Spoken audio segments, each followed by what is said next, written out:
अजनाब के इस यात्रा प्रवाह में आप सभी धर्मात्माओं का स्वागत है।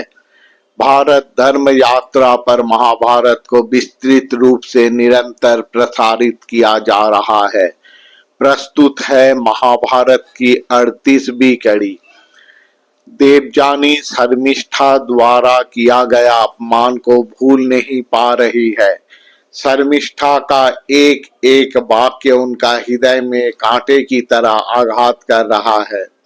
शर्मिष्ठा द्वारा कही गई वाक्य कि मेरे पिता उच्च आसन में विराजमान होते हैं और तुम्हारे पिता को निम्न आसन में बैठकर मेरे पिता का स्तुति करना पड़ता है। इस कथन को मिथ्या प्रमाणित करने के लिए वह अपने बात पर अडिग रही। शुक्राचार्य से बोली, पिता जब तक महाराज वृषपर्वा स्वयं यहाँ आकर मेरे सम्मुख ये स्वीकार नहीं करते कि आपका स्थान सर्वोपरि है, मैं आपका कोई बात नहीं मानूंगी। मैं ये देखना चाहती हूँ कौन किसका स्तुति करता है। शुक्राचार्य के सम्मुख और कोई उपाय नहीं था।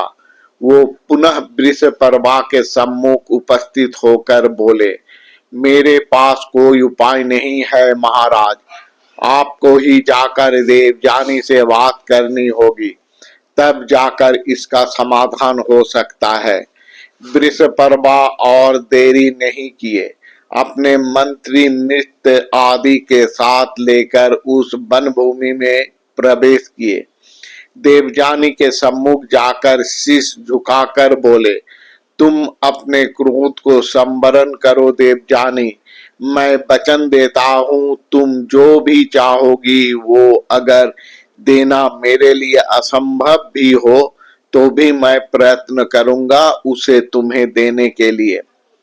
देवयानी मुहूर्त भर का समय नष्ट किए बिना संकोच बिना द्विधा के कठोर स्वर से बोली, आज से मैं शर्मिष्ठा को दासी के रूप में कामना करती हूँ, साथ में और एक सहस्र दासी जो मेरे सेवा में नियोजित हो।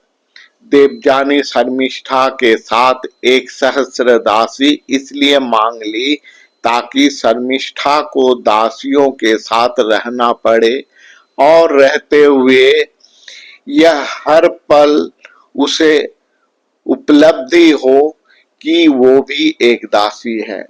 देवयानी यहाँ संतुष्ट नहीं हुई, बोली, और सुनिए, मैं ये भी चाहती हूँ कि जब मेरा विवाह होगा तब मैं शर्मिष्ठा को मेरे साथ मेरा दासी बनाकर मेरा पति के घर ले जाऊंगी।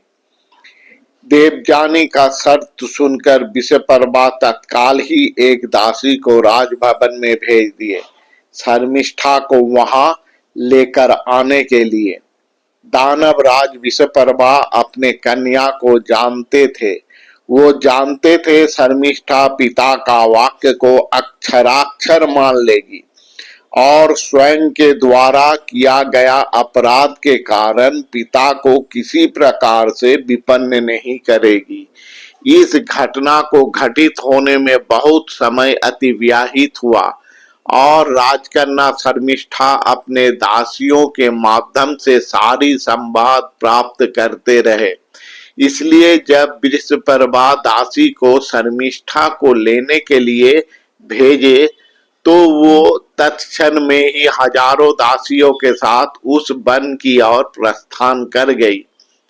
वन में पहुंचकर वो देवयानी के सम्मुख खड़ा होकर नम्र स्वर में बोली, देवयानी, हजारों दासियों के साथ मैं भी आज से तुम्हारा दासित्व स्वीकार कर रही हूँ और तुम्हारे पिता तुम्हारा विवाह जहां भी देंगे मैं तुम्हारा अनुगमन करके वहां जाऊंगी और तुम्हारा सेवा करती रहूंगी। देवयानी का सोच के बाहर का ये विषय है कि किस तरह कोई राजनंदिनी पिता के एक आदेश पर अपना सुख ऐश्वर्य विलासिता छोड़कर दासित्व स्वीकार कर सकती है। वो तो सोच रही थी पिता का आज्ञा सुनकर शर्मिष्ठा टूट जाएगी, वो पिता से अनुयोग करेगी। क्यों पिता आप ऐसा किए? वो रोएगी, पश्चाताप का आंसू बहाएगी। परंतु शर्मिष्ठा ऐसा कुछ भी नहीं की। वो सहजता से पिता का आदेश को शिरोधार्य कर लिए। देवजानी कुछ क्षण तक हतोचकित रह गई, फिर स्वयं को संभाल कर बोली, क्यों? कुछ समय पूर्व तुम ही बता रही थी मैं स्थावक जाचक परजीवी का पुत्री और तुम बहुस्तुत बहुपार्थित राजा का पुत्री, राजकन्या। तो इतना बड़ा महाराज का पुत्री होकर तुम मेरा दासी बनना किस प्रकार स्वीकार कर ली?